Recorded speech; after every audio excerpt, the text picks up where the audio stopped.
Shalom, Holigen. Selamat sore semuanya. Kita kembali lagi di kelas kita pada hari ini dan masih di batch 3 I Say No to Addiction. Dan sore hari ini kita akan belajar mengenai I Say No to Gossip, belajar mengekang lidah. Oke, sebelumnya yuk kita doa pembuka. Bolehkah saya minta Bu Grace untuk doa pembuka? Silakan Bu Ah, Grace. baik, kita akan berdoa ya. Tuhan, kami mengucap syukur untuk malam hari ini. Kami boleh bersama-sama belajar I say no to gossip. Karena ada banyak jenis kecanduan akan dosa yang sangat membahayakan dan kami tidak menyepelekan dosa karena lidah, karena pengaruhnya sangat besar. Oleh karena itu kami rindu remaja pemuda di Indonesia boleh merdeka dari dosa ini, dari kecanduan akan gosip ini. Dan Tuhan bantu apa yang kami pelajari hari ini mempermuliakan namamu dan hanya bagi kemuliaan namamu. Di dalam nama Yesus kami serahkan kelas ini dan Kak Ramona akan mengajar kami. Dalam nama Yesus kami berdoa, haleluya. Amin. Oke, kita akan mulai. Terima kasih Kak Grace yang sudah berdoa pembuka untuk kita pada sore hari ini dan kita akan mulai membahas materi kita ya.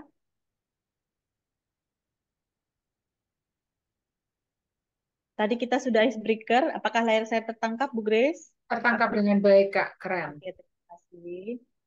Oke, jadi kita tadi sudah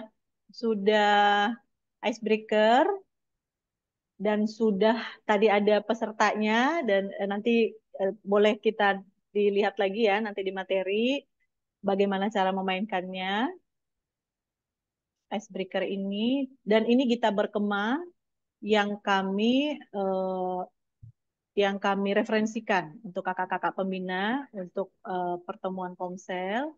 Judulnya adalah Mulutku Penuh dengan Pujian, lagu dan syair oleh Weliar Kauntu dan penyanyinya juga adalah beliau sendiri.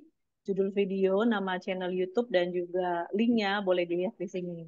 Kenapa saya pilih pujian ini untuk boleh disampaikan, untuk boleh dinyanyikan sebelum membahas materi ini karena kita itu memang diciptakan Tuhan dengan satu mulut itu untuk memuji Tuhan. Jadi kita bisa lihat di sini ada verse-nya. Saya tidak bisa memutar videonya karena nanti mungkin bisa ada pelanggaran dari YouTube-nya. Tetapi saya bacakan untuk kita semua. Tuhan, kaulah pengharapanku, ku percaya hanya kepadamu. Yesus Allah perlindunganku, engkau yang selalu kupuji.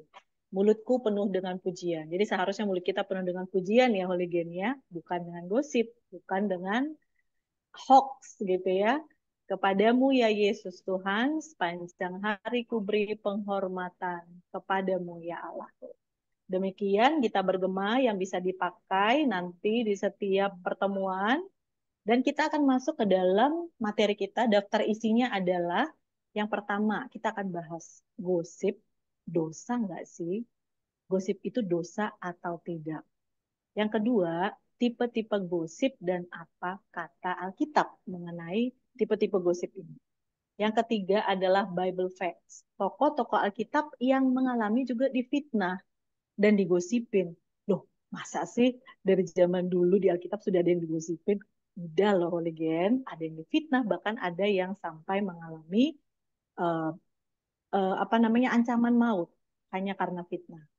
Yang keempat adalah facts you should know, gosip di media sosial. Bagaimana sih sekarang perkembangan gosip di setiap media sosial yang sering kita lihat di TikTok, di Instagram, di Facebook, dan di Twitter, dan di banyak lagi sosmed yang lainnya.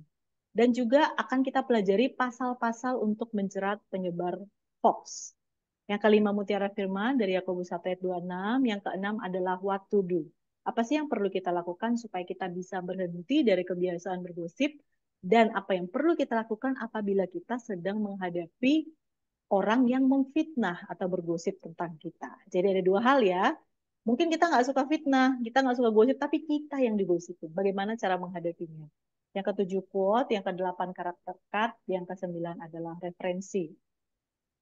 Pertama kita akan masuk ke pembahasan yang pertama. Gosip, dosa nggak sih?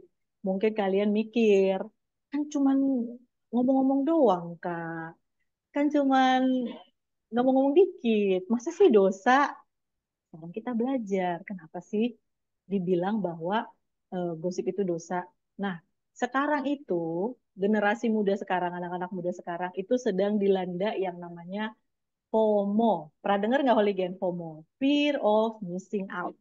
Ada rasa takut merasa ketinggalan, ada rasa cemas dan takut karena dia takut ketinggalan sesuatu yang baru. Misalnya ada berita baru, tren-tren terbaru, kabar-kabar terbaru, gosip-gosip terbaru, dan yang lainnya.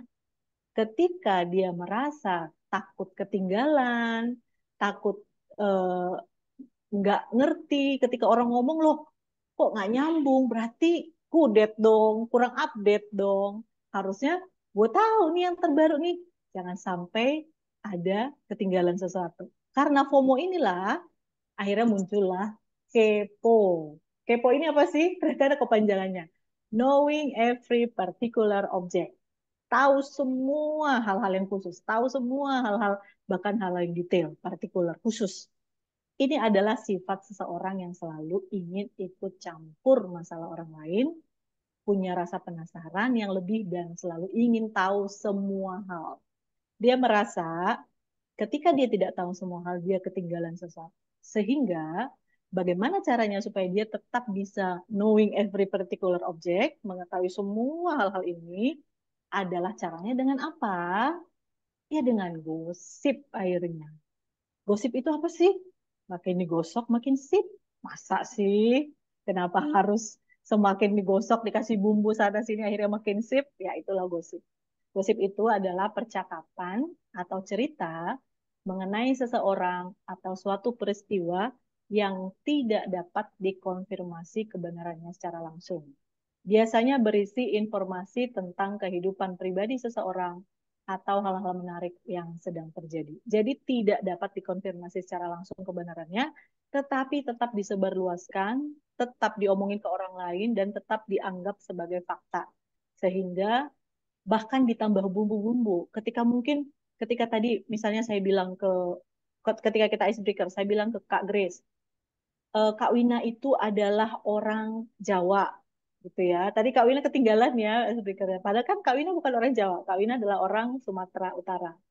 Terus akhirnya ketika saya ngomong ke Kak Grace tambahin bumbu. Oh iya benar, Jawa udah gitu eh, mamanya misalnya nih ya, misalnya mamanya keturunan bule gitu. Padahal mamanya Kak Wina juga mungkin masih sama-sama orang Sumatera Utara. Nah itu nyampe lagi ditambah-tambahin bumbu-bumbu akhirnya semakin lama-lama akhirnya Kak Wina menjadi orang Eropa misalnya. Ini adalah salah satu contoh-contoh gosip yang ditambahin bumbu, tidak bisa dikonfirmasi langsung ke Kak Wina, tetapi disampaikan ke orang lain. Itu contohnya. Itu adalah gosip. Nah, sekarang pertanyaannya, mengapa sih orang suka bergosip? Kenapa manusia itu suka bergosip? Padahal kan sebenarnya eh, yang diomongin itu nggak ngerti, atau yang diomongin belum tentu benar gitu ya. Ternyata ada ayatnya, Holigi. Dari Amsal 18 ayat 8, ini dari versi bahasa Indonesia sehari-hari, yang mengatakan seperti ini. Fitnah itu enak rasanya. Orang suka menelannya. Ternyata katanya fitnah atau gosip itu rasanya enak buat manusia secara kedagingannya. Dan karena enak itulah makanya orang suka menelannya. Seperti makanan yang enak di mulut, pasti akan ditelan. Kalau yang pahit, yang gak disukai, nggak mungkin ditelan. Tapi karena enak, jadinya ditelan. Nah, seperti makanan yang enak, ya seperti itu juga lah gosip atau fitnah ini. Karena rasanya enak secara daging, sehingga ditelan artinya sehingga dilakukan. Bukan hanya sekali, tetapi bahkan menjadi kebiasaan atau jadi habit. Itulah ternyata ada dasar firman yang mengatakan bahwa secara kedagingan, secara manusia itu, buat kita itu fitnah itu enak rasanya. Karena itulah orang suka menelannya atau suka melakukannya. Nah, terus di mana sih ayat yang mengatakan bahwa gosip itu adalah dosa? Apa sih sebenarnya yang dikatakan oleh Alkitab mengenai gosip? Karena sebenarnya kalau dicari di Alkitab itu tidak ada kosakata gosip itu tidak ada. Tetapi karena gosip, fitnah itu kan sebenarnya juga sama ya. Dan nanti kita pelajari ada beberapa tipe gosip. Salah satunya fitnah. Jadi saya lebih banyak memakai kata-kata yang ada di ayat-ayat Alkitab adalah fitnah.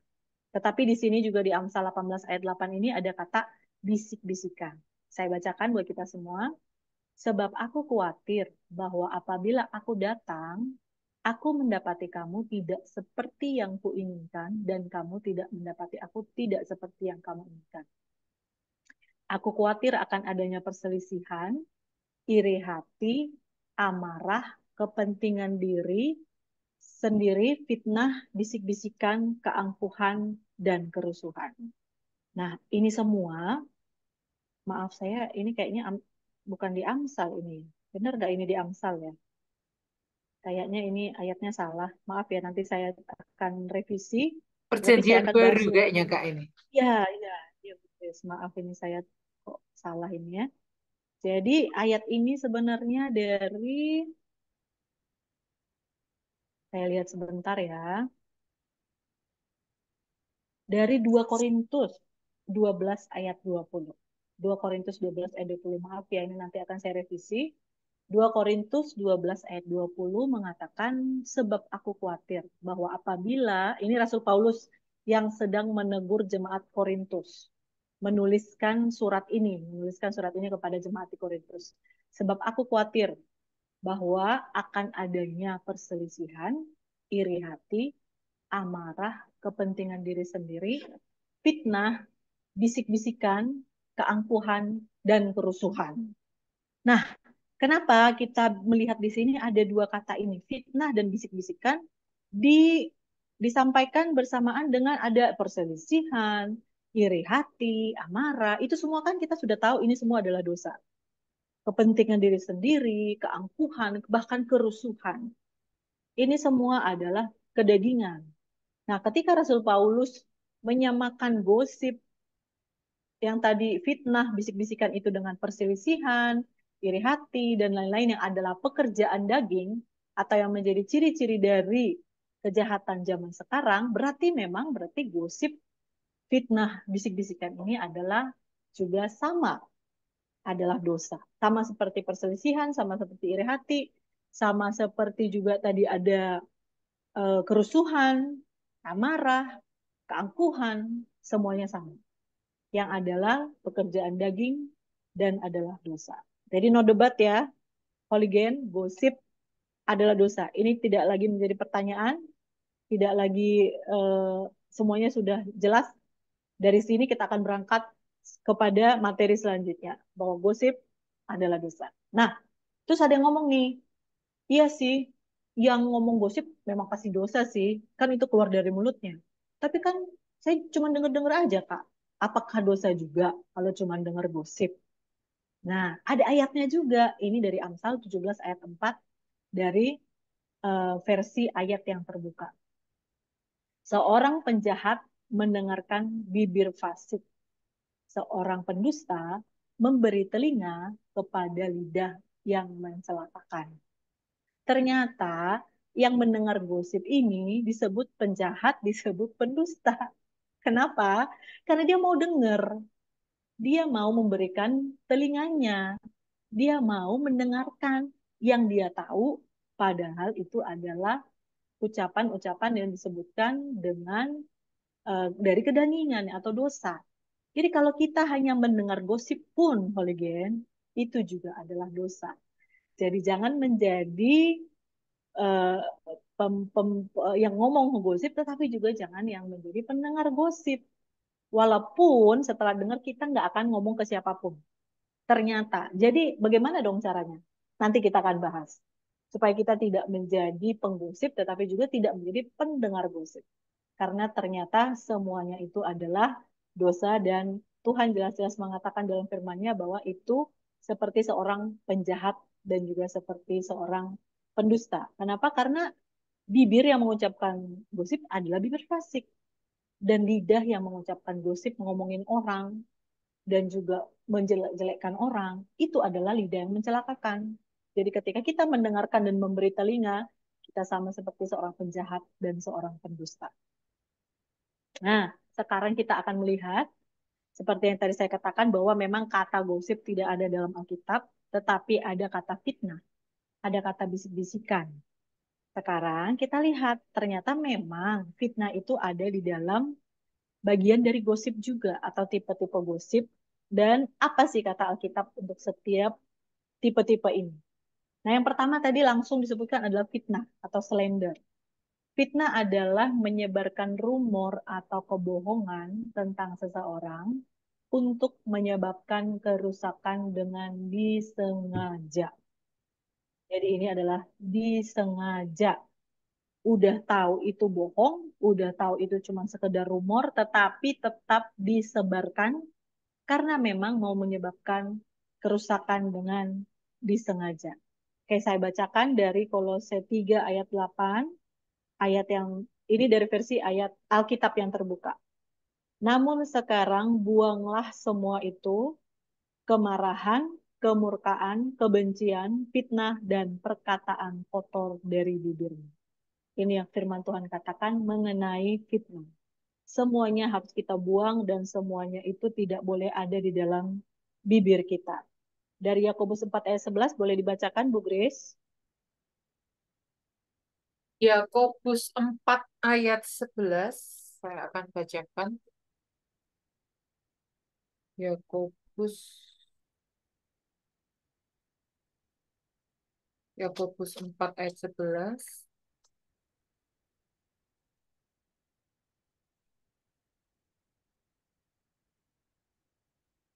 Saudara-saudaraku, janganlah kamu saling memfitnah. Barang siapa memfitnah saudaranya atau menghakiminya, ia mencela hukum dan menghakiminya.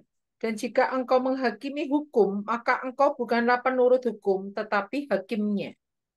Nah, di sini dikatakan bahwa, terima kasih Bu Grace, dikatakan janganlah saling memfitnah. Karena siapa yang memfitnah atau menghakimi saudaranya, dia menjadi seorang pencela hukum dan menghakimi hukum itu sendiri. Dan jika kita menghakimi hukum, maka kita sebenarnya bukan penurut hukum, tetapi kitalah yang menjadi hakimnya. Artinya bahwa kita ini adalah orang yang menyalahi hukum supaya kita bisa menjadi hakim dan menghakimi orang. Itu adalah yang disebutkan oleh Alkitab mengenai orang yang memfitnah saudaranya.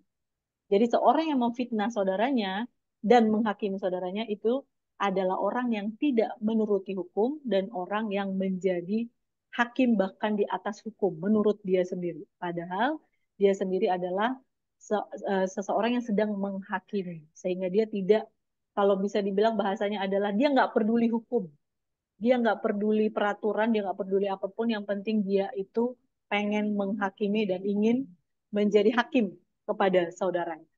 Itu adalah penjelasan apa yang kata Alkitab tentang tipe yang pertama ini, yaitu slander atau fitnah. Sekarang kita akan masuk ke tipe kedua, dishing, atau yang bisa disebut dengan info menarik. Oke, nah dishing ini pada dasarnya adalah berbagi juicy info. Juicy info ini adalah info-info yang kayaknya yang tadi yang dibilang itu ya, fitnah itu enak rasanya. Makanya di sini juga dibilang juicy info atau info yang menarik yang seringkali padahal belum tentu benar tentang seseorang, tetapi karena dianggap menarik untuk diceritakan, maka terus disebarkan ke banyak orang. Juicy info ini bisa jadi benar, bisa juga nggak benar. Tetapi apapun ini menarik. Sehingga akhirnya disebarkan ke banyak orang, diceritakan ke banyak orang, bisa jadi juga ini membahas keburukan orang atau tidak. Bisa, kalau yang tadi kan memang sengaja ingin menyebabkan kerusakan. Kalau yang ini enggak, dia cuma ingin berbagi info menarik. Bisa jadi juga ini mungkin karena ada yang naik pangkat atau baru beli mobil atau baru beli rumah mewah mungkin ya.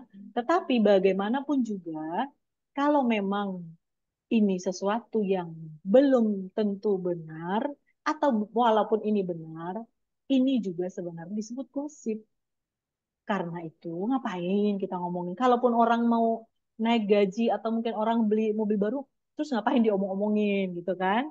Terus kalaupun misalnya kita nggak tahu ini benar apa enggak, walaupun ini sangat menarik untuk diceritakan, maka nggak perlu disebarkan ke banyak orang. Kalau misalnya nih tetangga yang kayak tadi ada bisik-bisikan, tetangga tuh beli kulkas baru, kulkasnya 4 pintu misalnya. Ya ngapain diomong-omongin ke orang? Ya nggak sih, Oligen? Nah, sekarang kita akan baca dari Amsal 20 ayat 19. Boleh saya minta Bu Ingrid, apakah sedang... eh, Siap, Bu. terima kasih Bu Ingrid. Amsal berapa, Bu? Amsal 20 ayat 19. Oke. Amsal 20 ayat 19.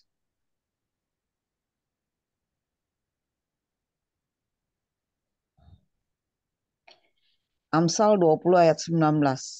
Siapa mengumpat, membuka rahasia. Sebab itu, janganlah engkau bergaul dengan orang yang bocor mulut. Nah, jadi terima kasih Bu Ingrid. Sama-sama. Oke, jadi dikatakan siapa yang bergaul dengan penggosip atau pemfitnah ini, itu sebenarnya dia sedang membuka rahasianya sendiri. Jadi, Holigen, kalau kamu mau curhat, kalau kamu mau ngomong soal mungkin kamu sedang galau, kamu mau, aku lagi sedih loh, aku lagi seneng loh, atau apapun itu, aku lagi dapat berkat loh, tetap kamu harus tetap lihat orang yang sedang kamu ajak ngobrol itu apakah bisa dipercaya atau enggak. Apakah itu hanya akan sampai di dia saja atau bisa jadi seluruh kampung tahu atau satu RT tahu, satu RW tahu gitu ya. Karena ketika kita bergaul dengan orang yang bocor mulutnya, maka apapun rahasia kita akan terbuka. Karena apapun, walaupun itu misalnya hal yang kita anggap baik, ya kita nggak perlu juga mungkin ngomong ke orang yang kita sudah tahu bocor mulut, gitu ya. Oke, itu tipe yang kedua. Sekarang kita masuk ke tipe yang ketiga dari gosip, rumors atau rumor-rumor. Nah, rumors ini adalah gunjingan. Kalau gunjingan ini pasti sebenarnya ini sesuatu yang inilah, yang biasanya tidak apa ya, tidak menceritakan kebaikan orang, tetapi menceritakan kejelekan orang.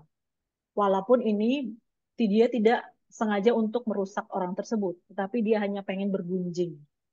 Gunjingan yang dapat menyebar dari mulut ke mulut, belum terkonfirmasi benar, tetapi diberitahu ke orang lain untuk mendapatkan info lebih lanjut. Nah, ini nih bedanya rumors dengan tipe-tipe yang lain. Ketika dia ngomong ke orang lain, sebenarnya dia tuh lagi pengen tahu ini dari info yang sedang dia dengarkan gosip itu, rumor itu, siapa tahu ada info lebih lanjut dari orang ini. Misalnya nih biasanya ngomongnya gini, kamu tahu nggak sih, si A, bener nggak sih? Nah, biasanya gitu ya, bener nggak ya? Nah, si si yang lagi diajak ngobrol ini kalau sama-sama suka gosip, dia kan, oh bener gitu. Nah, berkembanglah rumor, bergunjinglah mereka. Akhirnya seolah-olah itu fakta, padahal belum tentu. Walaupun rumors ini ya bisa bisa benar juga, bisa jadi ini benar juga. Jadi ini sebenarnya rumors bisa juga ini benar atau juga bisa juga tidak benar. Tetapi kenapa menjadi salah? Tetapi kenapa menjadi tetap menjadi gosip? Karena ini gunjingan yang menyebar dari mulut ke mulut dan diberitakan ke orang lain, disampaikan ke orang lain supaya dia dapat info lebih banyak. Dan akhirnya ini bisa menjadi gunjingan yang menyebar seolah-olah fakta padahal belum tentu ini adalah fakta. Saya bacakan dari Amsal 13 ayat 3, apa sih kata Alkitab mengenai rumors ini dari versi ayat yang terbuka. Nah, ini dari yang tadi Amsal yang kita sudah pelajari sama-sama waktu di game. Ia yang menjaga mulutnya, memelihara nyawanya, ia yang membuka lebar bibirnya menuju kehancuran. Sering sekali rumors ini dikenakan undang-undang ITE. Nanti kita akan bahas ya. Kenapa disebut di sini yang membuka lebar bibirnya menuju kehancuran bisa jadi di penjara loh.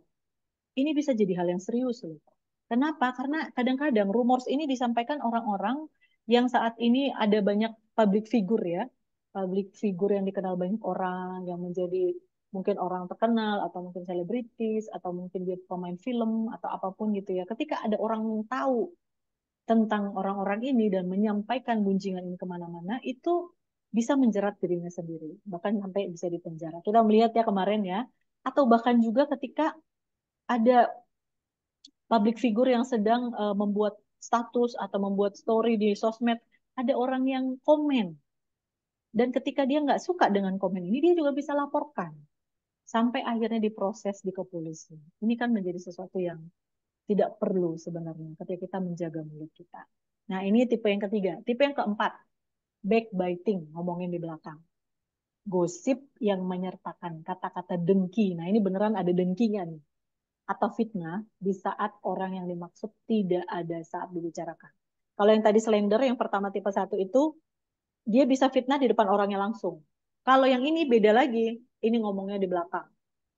Orang yang diomongin nggak ada, jadi nggak bisa konfirmasi. Jadi dia itu lagi ngomongin dan selalu ada kata-kata dengki atau fitnah. Karena orangnya nggak ada saat dibicarakan, jadi dia nggak bisa konfirmasi kebenaran. Nah ini tipe yang berbahaya ya. Poligen semua berbahaya, tapi yang ini nih ini bisa dibilang ini apa ya kayak menusuk dari belakang gitu ya. Nah, kita boleh Bu Grace baca dari Mazmur 101 ayat 5. Oke, Mazmur 101 ayat 5. Mazmur 101 ayat 5, demikian bunyi firman Tuhan. Orang yang sembunyi-sembunyi mengumpat temannya, dia akan kubinasakan. Orang yang sombong dan tinggi hati, aku tidak suka. Wow, sampai Tuhan bilang akan kubinasakan. Terima kasih Bu Grace. Jadi ini kan sembunyi-sembunyi sebenarnya karena ngomongnya di belakang. Orangnya nggak ngerti, jadi sembunyi-sembunyi nih. Tapi mengumpat, ada kata dengki, ada kata fitnah di saat orangnya nggak ada. Ini kata Tuhan akan kubinasakan. Nah, gosip ini, yang backbiting ini bisa benar juga, bisa juga nggak benar. Tapi apapun itu, walaupun itu benar, kan kita nggak perlu ngomongin orang di belakang. Misalnya, dia bilang, itu kan dia baru nikah. Ini contoh ya, contoh. Ini yang sering saya lihat di sosmed. Dia kan kayaknya nikahnya bulan April ya. Kok sekarang udah lahiran ya? Kita coba hitung mundur, hitung mundur. Satu, dua, tiga. Nggak nyampe 9 bulan. Nggak nyampe 9 bulan. Misalnya, ini orangnya nggak ada. Bisa juga ini sebenarnya benar. Apa yang dia omongin itu benar. Tetapi kan ada di situ ada kata dengki, ada fitnah di saat ini memang ya. Kalau saya lihat dari gaya-gayanya, ini suka gaulnya memang ini nggak benar. Ini memang kalau saya lihat, wah udah deh mana-mana ya. Jadi hal ini kata Tuhan, balah Tuhan bilang kalau orang mengumpat dengan sembunyi-sembunyi akan aku binasakan. Dan orang yang sombong dan tinggi hati aku tidak suka. Jadi orang gosip, orang sombong tinggi hati, Tuhan samakan dan Tuhan bilang aku tidak suka, aku binasakan. Karena itu, Holigen, hati-hati. Jangan menjadi orang yang suka menusuk dari belakang. Karena Tuhan tidak suka. Dan Tuhan bilang bahkan akan kubinasakan. Tipe 5, not really joking jokes atau lelucon gak benar. Pernah nggak kamu punya teman, pura-puranya dia kayak bikin jokes. Iya kan, soalnya kan kamu kan emang kemarin ini kan, tapi sebenarnya dia itu sedang menyembunyikan gosip di balik jokesnya. Sehingga ketika dia ngomong itu depan orang, misalnya nih dia ngomong, ini kok saya tahu aja ya tiba-tiba ini.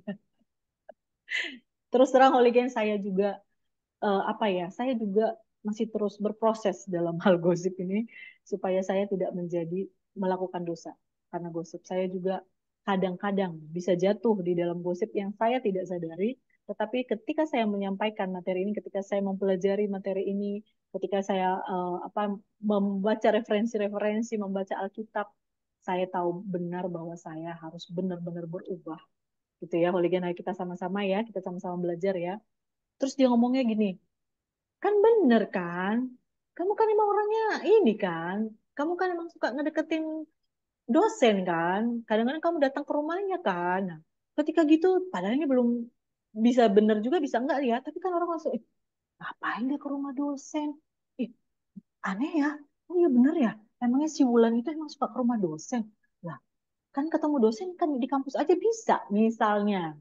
Jadi ketika dia seolah-olah sedang bercanda dengan temennya, ada sesuatu yang dia selipkan, ada fakta atau mungkin juga itu bukan fakta, terus dia ubah jadi lelucon, dia ubah jadi jokes, sehingga ini adalah cara pasif memulai gosip. Orang pun akhirnya mempertanyakan karakter yang lagi diomongin tersebut.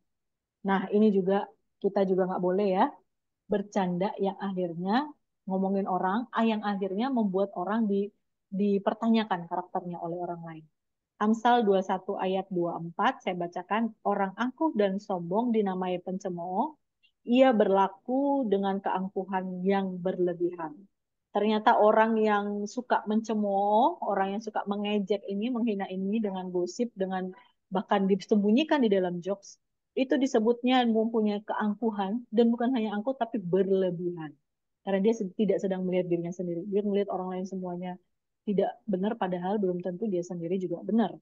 Amsal 22 ayat 10, usirlah si pencemooh, maka perselisihan akan pergi, bahkan perbantahan serta cemooh akan berhenti.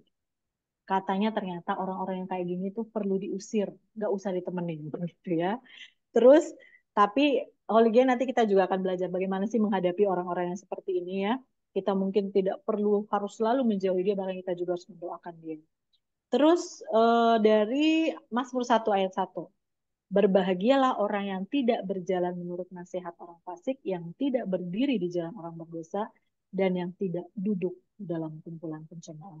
Ketika Holigen kamu sedang duduk di kafe, sambil seruput-seruput kopi sama teman-temanmu, apa sih yang sedang kamu omongin? Ngomongin orang, ngejok tentang orang, ketawa-ketawain orang.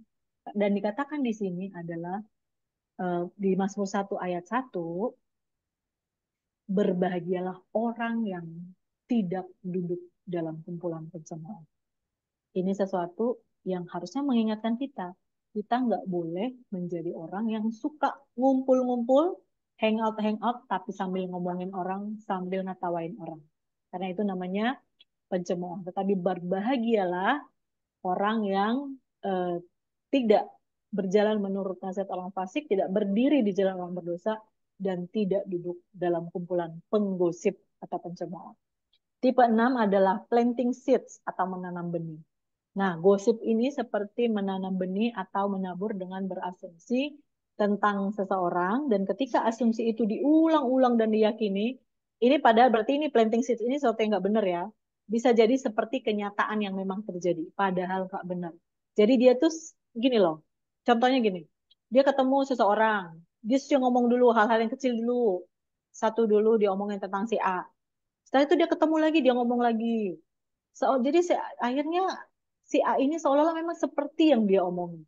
Jadi dia itu sedang menanam benih, tapi benihnya kebohongan, benihnya gosip, bukan benih yang baik. Tetapi akhirnya dia seolah-olah membuat asumsi-asumsinya itu tentang seorang itu seperti fakta, kenyataan yang memang terjadi. Nah, kita baca dari Yakobus 3 ayat 5. Boleh dibacakan, Bu Ingrid? Minta tolong Bu Ingrid bacakan Yakobus 3 ayat 5. Siap, Bu. Yakobus 3 ayat 5. Yakobus 3. Yakobus 3 ayat 5. Demikian juga lidah, walaupun suatu anggota kecil dari tubuh, namun dapat memegahkan perkara-perkara yang besar. Lihatlah, betapapun kecilnya api, ia dapat membakar hutan yang besar. Terima kasih, Bu Ingrid. Nah, Sama-sama. katanya ternyata lidah itu seperti api, walaupun kecil, tapi bisa membakar seluruh hutan. Karena apa? Karena dikatakan dia bisa jadi dari kecil, kecil, kecil, tapi jadi besar gitu. Karena dia menanam benih, benih, benih, benih, benih, sehingga akhirnya seperti kenyataan atau fakta yang memang terjadi. Ini adalah dikatakan lidah itu seperti api yang dapat, walaupun bagian yang terkecil dari tubuh, tetapi dapat menyembuhkan hal besar dan dapat membakar api, membakar hutan yang luas. Karena api yang kecil ini yaitu lidah ini. Oke, sekarang saya baca dari Amsal 16 ayat 28, ayat yang terbuka, Alkitab yang terbuka. Orang yang tidak jujur menyebarkan pertengkaran dan penggunjing memisahkan sahabat karib. Orang yang tidak jujur yang tadi suka planting seeds ini, menanam benih-benih ini, ketidakbenaran ini, itu adalah orang yang suka menyebarkan pertengkaran karena nantinya ketika ada orang yang akhirnya tersinggung dengan apa yang dia katakan mengenai si A, sehingga akhirnya berantem sama si A dan memisahkan persahabatan. Padahal itu adalah sesuatu yang tidak benar atau tidak terkonfirmasi. Tipe yang ketujuh adalah whispered innuendo atau desas-desus. Ini adalah seperti yang tadi kita lihat di ayat yang di 2 Korintus, yaitu bisik-bisikan. Itu adalah sebenarnya desas-desus ini. Jadi suara orang berbisik-bisik atau percakapan orang banyak, sepertinya mirip-mirip semua ya, tetapi sebenarnya ada perbedaannya. Yang belum tentu benar dan tidak diketahui sumbernya, atau kabar angin berdasarkan prasangka. Nah, kalau desas-desus ini adalah berdasarkan asumsi dia sendiri atau prasangka dia sendiri dan tidak diketahui sumbernya, tetapi dibisik-bisikkan ke banyak orang, dipercakapkan dengan banyak orang. Boleh minta tolong Bu Grace untuk bacakan dari Amsal 26 ayat 20. Amsal 26 ayat 20. Bila kayu habis padamlah api, bila pemfitnah tak ada redalah pertengkaran. Ya, bila kayu habis padam api, bila pemfit, terima kasih Bu Grace. Kalau pemfitnah ini nggak ada, orang yang menyebarkan desas-desus ini nggak ada, sebenarnya tidak akan ada pertengkaran.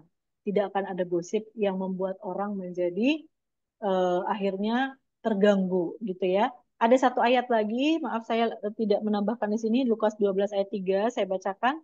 Karena itu apa yang kamu katakan dalam gelap akan kedengaran dalam terang.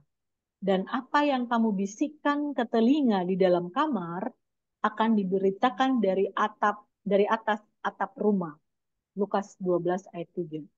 Kalau kita bisik-bisik di tempat gelap, pasti tetap akan kedengaran di dalam terang. Artinya, apapun yang kita sedang omongin di belakang orang, bisik-bisikan, desas-desus yang kita ngomongnya sebenarnya sangat hati-hati, sangat tidak kelihatan gitu ya, supaya kita tidak ketahuan kalau kita yang menggosipkan itu atau menyebarkan itu, tetapi tetap semuanya akan ketahuan juga. Akan ketahuan siapa sih sebenarnya sumber dari desas-desus ini. Karena itu berhati-hatilah, Hooligan, jangan sampai menjadi orang yang suka bisik-bisikan, seperti yang tadi disebutkan oleh Rasul Paulus ya. Tipe yang ke-8 yang terakhir, got this all wrong gossip, atau gosip banget tetapi semuanya salah, atau yang biasa kita sering sebut sekarang adalah hoax.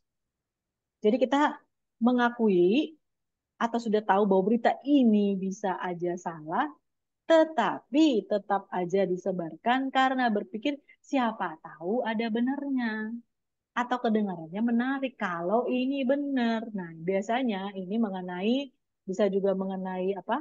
Public figure, bisa juga mengenai orang-orang yang kita kenal gitu ya. Tetapi ketika kita sebenarnya kemungkinan kecil sekali hal itu benar, tetapi tetap diberitakan, disebarkan. Itu adalah hoax. Inilah yang nanti akan kita lihat ada undang-undang yang akan menjerat orang-orang yang menyebarkan hoax ini. Yakobus 4 ayat 17 dari Alkitab yang terbuka mengatakan, jadi jika seseorang tahu bagaimana berbuat baik tetapi tidak melakukannya, ia berdosa. Jika seseorang tahu bahwa itu belum tentu benar atau sangat kecil kemungkinan benar tetapi tetap disebarkan, dia tahu harusnya tidak disebarkan tapi tetap disebarkan, ia sedang berdosa. Ia melakukannya, ia berdosa. Dari ayat Yakobus 4 ayat 17. Oke, Hooligan, itu adalah tipe-tipe gosip dan apa kata Alkitab mengenai semua tipe-tipe ini ada tipe 8. Jadi dari semua yang kita tadi sudah bahas, ada beberapa yang membahas bahwa sebenarnya bisa aja benar. Bisa aja yang dia omongin tentang orang, kebaikannya atau keburukannya bisa aja benar. Tetapi tetap sebenarnya tidak perlu disebarkan ke orang lain atau diceritakan kepada orang lain yang tidak berkepentingan. Kita masuk dari sesi dari hati ke hati, pause untuk sharing kelompok, play untuk melanjutkan Bible study. Dari tipe gosip, dari 8 tipe gosip di atas, Hooligan. Apakah Hooligan pernah melakukan salah satu atau beberapa tipe? Bolehkah Hooligan sharing mengenai hal ini? Dan yang kedua, menurut Hooligan, tipe mana yang paling sering ada dalam lingkungan pergaulanmu? Dan bagaimana kamu menyikapinya? Coba kamu lihat yang dari tipe tadi, 8 itu, mana yang kira-kira sering kamu lakukan atau dilakukan teman-temanmu di dalam circle-mu. Dan bagaimana kamu menyikapi. Sekarang kita masuk ke session yang ketiga, yaitu Bible Facts. Tokoh-tokoh Alkitab yang mengalami fitnah. Ternyata dari dulu di Alkitab sudah banyak tokoh-tokoh Alkitab yang mereka adalah orang-orang pilihan Tuhan, mereka adalah orang-orang yang menjadi history maker, tetapi mereka mengalami fitnah.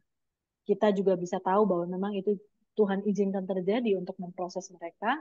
Tetapi kita dari Bible facts ini akan belajar ada apa ya, ada akibat yang ditanggung orang-orang yang melakukan fitnah kepada orang-orang pilihan Tuhan. Karena yang tadi kita baca dari yang Amsal ya, bahwa siapa yang lebar bibir akan menuju kepada kebinasaan. Yang pertama, yang sudah sering banget kita dengar, fitnah istri Potifar kepada Yusuf. Bisa dibaca di Kejadian 39. Kita lihat di gambar ini, dia sedang nunjukin bajunya Yusuf tuh ke suaminya Potifar. Lihat nih, hamba yang kamu bawa ke sini. Dia itu udah dikasih kepercayaan. Kok dia malah melakukan ini ke aku? Lihat nih, dia meninggalkan bajunya. Dia pengen melakukan hal yang tidak senonoh kepadaku.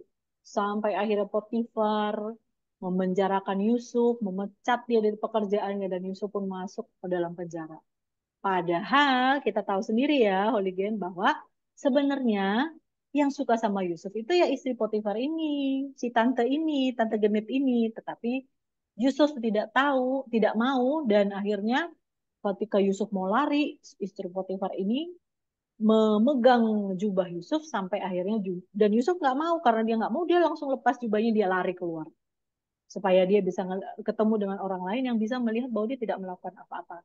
Tetapi ketika si istri Potifar ini mengucapkan fitnah ini, yang lebih dipercaya adalah dia, bukan Yusuf.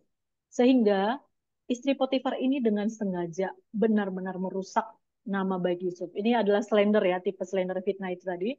Dan Yusuf bukan hanya kehilangan nama baiknya, bukan hanya kehilangan pekerjaannya, bahkan dijebloskan ke dalam penjara. Tetapi apa yang terjadi? Kita tahu ya, oleh sejarah mencatat dalam Alkitab bahwa Yusuf akhirnya dari penjara ini malah akhirnya Tuhan angkat menjadi pemimpin tertinggi di Mesir setelah Firaun.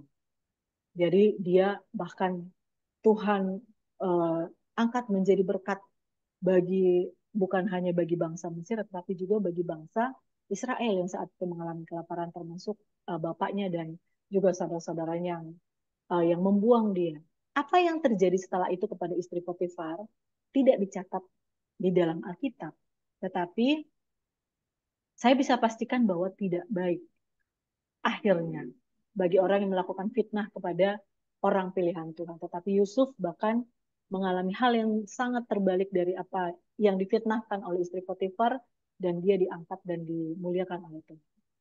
Yang kedua, Musa, Harun, dan Miriam. Bagaimana Harun dan Miriam menggosipkan Musa karena mengambil istri kembali dari bangsa Kus gitu ya, bangsa yang tidak mengenal Tuhan. Mereka itu memanfaatkan hal itu, isu itu, untuk menyebarkan hasutan, karena mereka sebenarnya lagi mikir kenapa sih harus Musa satu-satunya yang menjadi penyambung suara dari Tuhan. Kenapa sih harus ke Musa Tuhan berbicara? Bukannya Tuhan juga bisa berbicara kepada kami juga. Tetapi di, di dicatat di ini, di ayat ini, apa yang menjadi hukuman atas Miriam, kita nanti Holigen bisa baca ya, di Bilangan 12 ayat 10 sampai 15. Miriam ini jadi kena kusta, putih seperti salju.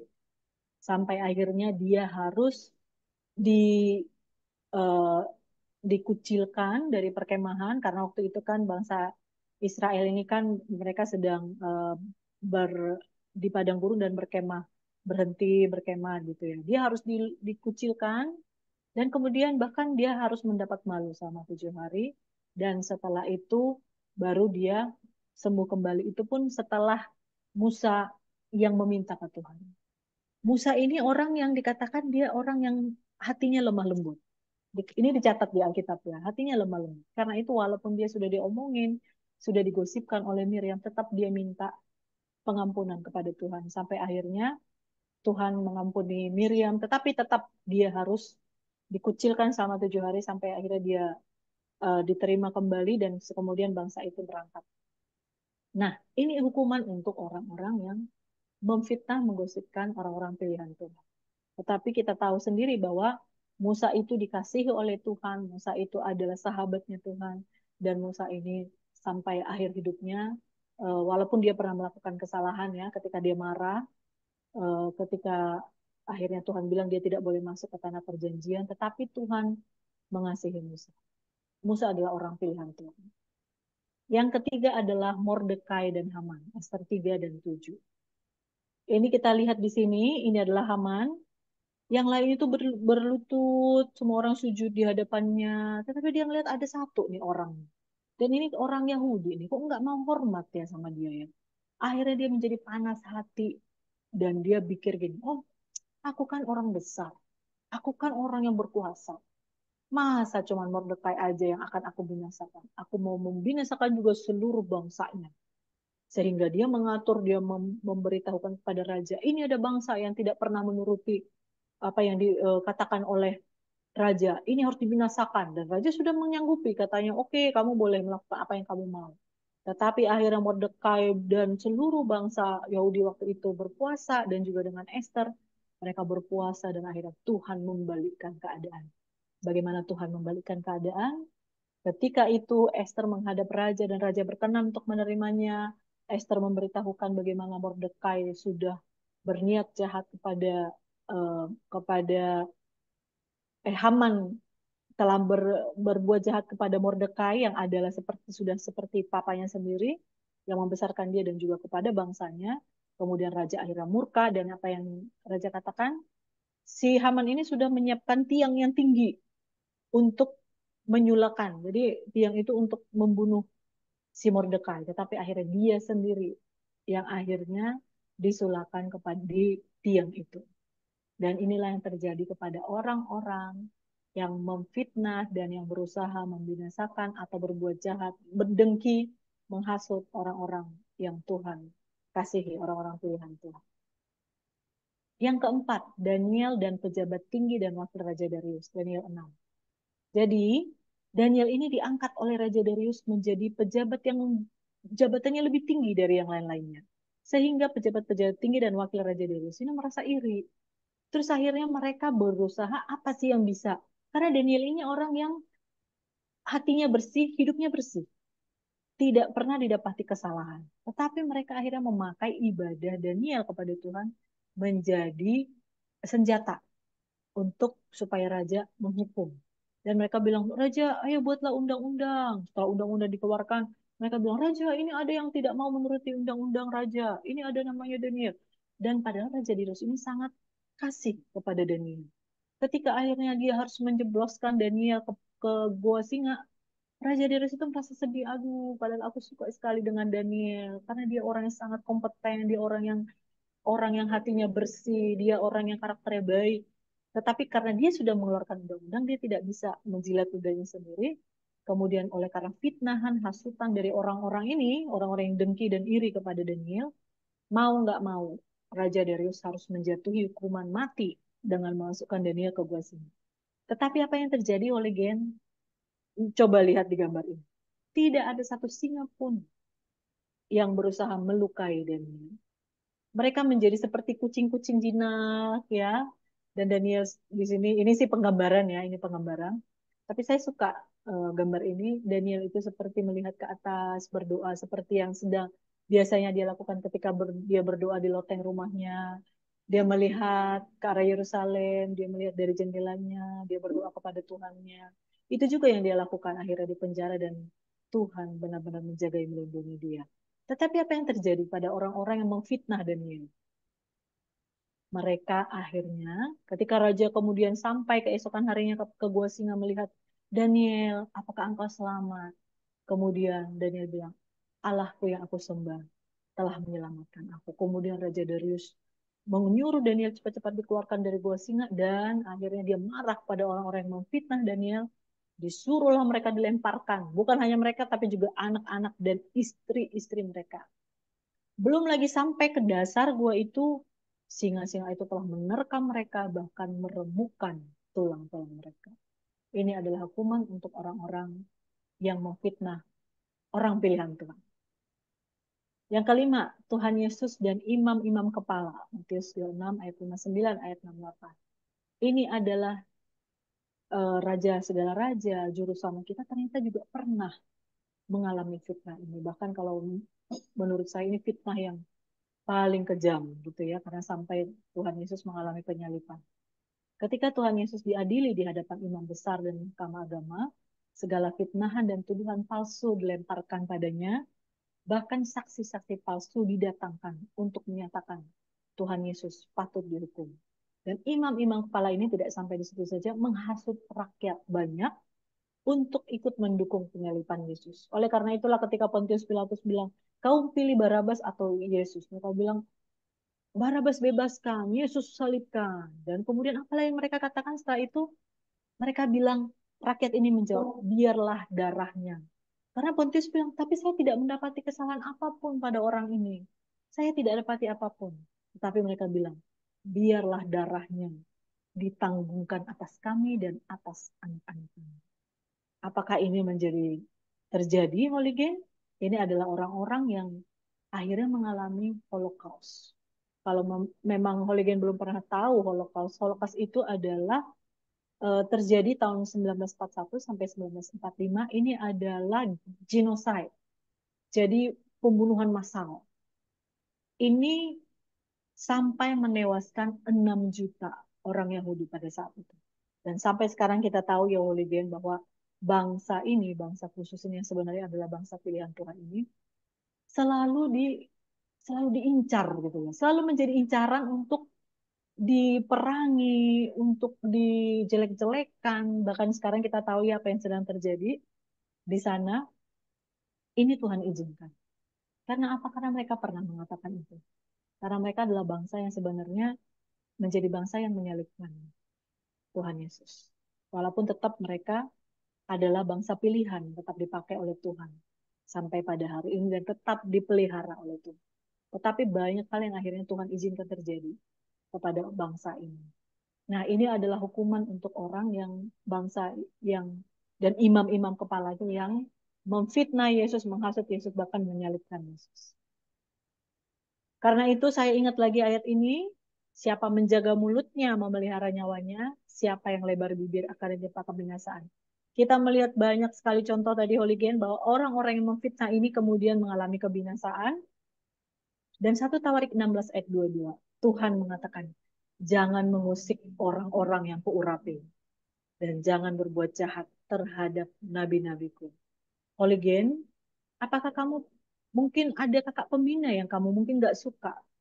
Kamu ngomong sama teman-temanmu, kenapa ya kakak pembina itu ya? Kenapa ya gini-gini ya? Kenapa ya hamba Tuhan itu ya?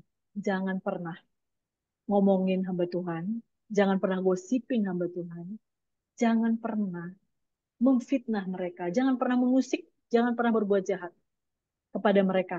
Kalaupun memang benar mereka itu seperti yang kamu katakan tadi bahwa mereka ada nggak benernya atau memang mereka ada salahnya, itu urusan mereka sama Tuhan. Kita nggak perlu menjadi orang yang akhirnya memfitnah mereka dan bahkan nanti kita akan mengalami akibatnya. Ada ayatnya nih kalau gini. Ketika kamu mungkin nggak suka dengan pemimpin rohanimu, ketika mungkin kamu nggak suka dengan kakak pembinamu, jangan pernah menggosipkan mereka, jangan pernah memfitnah mereka, jangan pernah ngomongin mereka, bisik-bisikin mereka di belakang. Karena kamu akan mengalami akibat yang Tuhan yang akhirnya membalasnya kepadamu. Jadi semua yang tadi kita sudah lihat contoh-contoh yang tadi di Alkitab, mereka semua adalah orang-orang yang Tuhan urapi. Bahkan tadi saya bilang orang yang mungkin sebenarnya mereka melakukan kesalahan aja tetap tidak boleh, apalagi orang-orang yang Tuhan urapi, orang-orang yang Tuhan utus, orang-orang yang Tuhan pakai, orang-orang yang menjadi alatnya Tuhan, nabi-nabinya Tuhan. Jangan pernah lakukan, karena kamu pasti akan mendapatkan balasannya, bukan dari mereka, tetapi dari Tuhan. Serem ya Holigen, makanya hati-hati. Oke, masuk dari sesi dari hati ke hati. Pernahkah kamu mengalami difitnah atau digosipin di belakang? Bisa nggak kamu cerita bagaimana rasanya? Nah, ini kalau kamu yang mengalami fitnah. Yang kedua, pernahkah kamu memfitnah atau gosipin orang di belakangnya? Apa sih yang kamu rasakan setelahnya? Apakah ada rasa bersalah atau malah enggak atau gimana? Dan apakah akibat yang kamu terima? Adakah akibat yang kamu terima akibat tindakanmu itu? Yang ketiga, apa yang bisa kamu pelajari dari kisah yang dialami oleh tokoh-tokoh Alkitab yang tadi kita pelajari di atas. Oke, kita akan masuk ke session 4, facts you should know, fakta-fakta yang kamu perlu ketahui, gosip di media sosial, dan pasal-pasal untuk menjerat penyebar hoax. Kita hidup dalam budaya di mana sekarang itu Holigen, informasi itu dianggap sangat berharga, bahkan seperti emas. Semakin banyak informasi yang bisa didapatkan, bisa disimpan, bisa dikuasai, semakin besar juga kekuatan yang dimiliki. Bahkan juga karena itulah ada badan mata-mata, ada juga orang-orang yang akhirnya ditempatkan di beberapa di pemerintahan, di politik untuk mengetahui banyak informasi, gitu ya. Karena itu informasi itu sangat berharga pada masa-masa ini. Kehausan akan informasi tentu saja didukung oleh industri media dan hiburan seperti berita-berita yang diberikan oleh website media, berita di media sosial, kita bisa menemukan banyak informasi dengan waktu sekejap, dengan sangat mudah, hanya cuma klik dengan pakai jari. Nah, ada sekarang satu fenomena yang terjadi di sosial media, bahwa, ini terutama di Instagram ya, mungkin Holigen pernah melihat atau bahkan follow nih akun-akun ini. Ada yang namanya akun gosip selebritis. Dan ternyata Holigen, followernya banyak sekali. Karena orang-orang ini kepo akan selebritis yang mungkin mereka idolakan atau bahkan selebritis yang mungkin mereka nggak suka. Supaya mereka bisa tahu kejelekan-kejelekannya, supaya mereka bisa tahu keburukan-keburukannya. Ini ada beberapa contoh. Ada lambe tura, ada lambe nyinyir, ada pembasmi kehaluan real, ada rumpi gosip, dan lain-lain. Nah, ini bisa menjadi fakta-fakta yang kita tahu bahwa ternyata orang zaman sekarang itu suka gosip ya. Bahkan orang yang mereka nggak kenal, coba kamu kenal nggak misalnya, pernah ketemu langsung nggak, atau mungkin kamu pernah ngomong nggak misalnya dengan Ashanti aja misalnya, salah satu selebritis di Indonesia. Tapi kok bisa kamu ngomong sama temen, iya, Ashanti kemarin kok ini ya, katanya dia sakit ya Ashanti ya. Terus oh, sakitnya itu katanya parah ya. Padahal kamu seolah-olah kamu lagi ngomongin teman gitu ya. Teman yang kamu sehari-hari ketemu, atau mungkin Ashanti yang ngomong langsung kamu, saya lagi sakit loh gitu. Padahal kan nggak kenal gitu. Ketemu aja nggak pernah. Kok bisa gitu loh ngomongin Ashanti seperti lagi ngomongin teman sendiri. Tetapi dari semua akun-akun gosip yang sedang menjamur saat ini di sosial media, kita bisa tahu betapa orang-orang masa kini, anak-anak muda masa kini, sangat suka dengan gosip, sangat suka dengan berita-berita tentang orang-orang yang mereka kenal, public figure, tetapi mungkin mereka idolakan atau mereka, dan ketika ada berita-berita, misalnya nih mereka ada berita nih di akun gosip ini, terus mereka langsung tuh ke akunnya si Ashanti, terus bilang, ah Ashanti cepet sembuh ya, eh, sakit apa sabar ya gitu. Padahal nggak tahu bener apa enggak gitu. Itu kan padahal cuma ada di akun gosip. Atau mungkin ada yang lagi, artis ini sedang proses perceraian dengan suaminya karena ini selingkuh. Langsung kamu datengin tuh akunnya. Dasar pelakor. Dasar kamu, padahal belum tentu benar. Jadi hati-hati hooligan. Ada nggak yang follow ini nih? Ada nggak yang follow ini? Segera unfollow ya.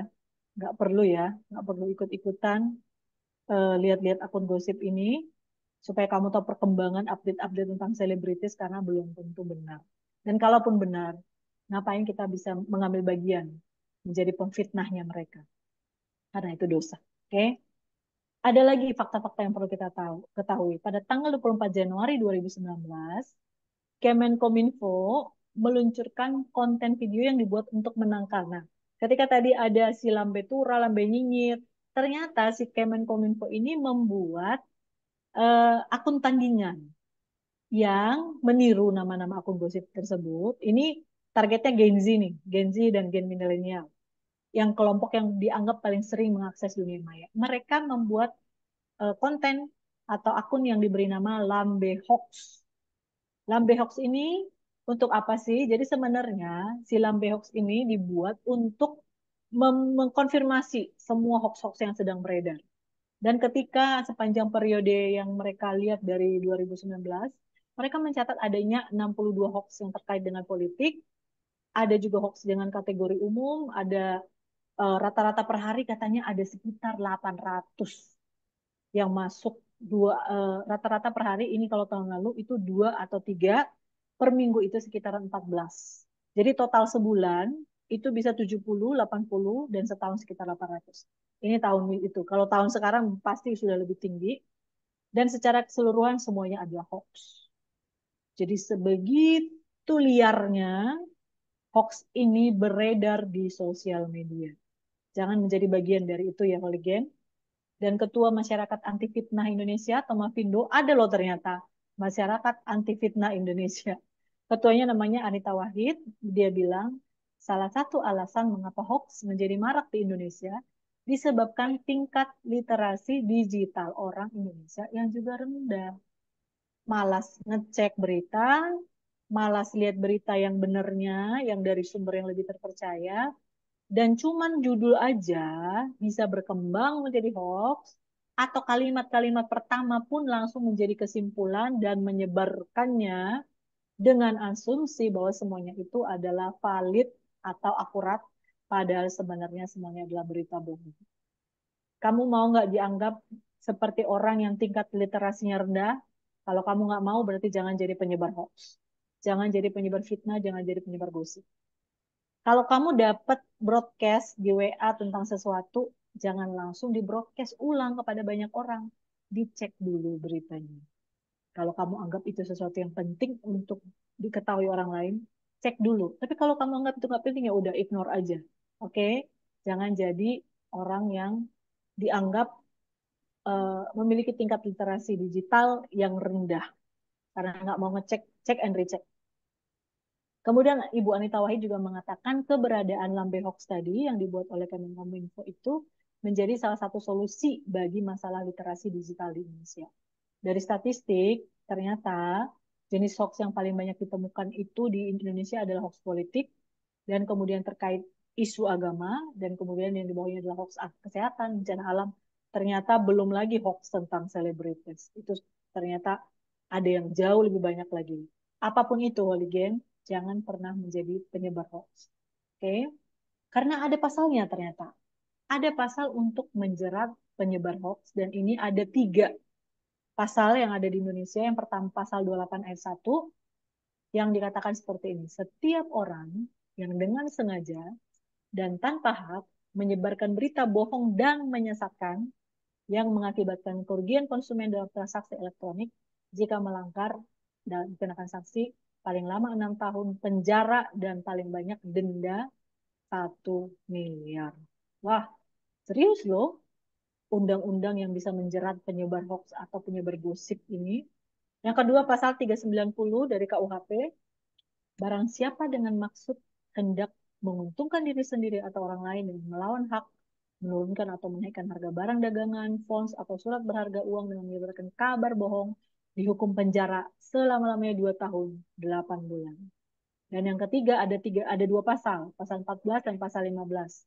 Barang siapa dengan menyebarkan berita atau pemberitahuan bohong dengan sengaja menerbitkan keonaran di kalangan rakyat, dihukum dengan hukuman penjara setinggi-tingginya 10 tahun.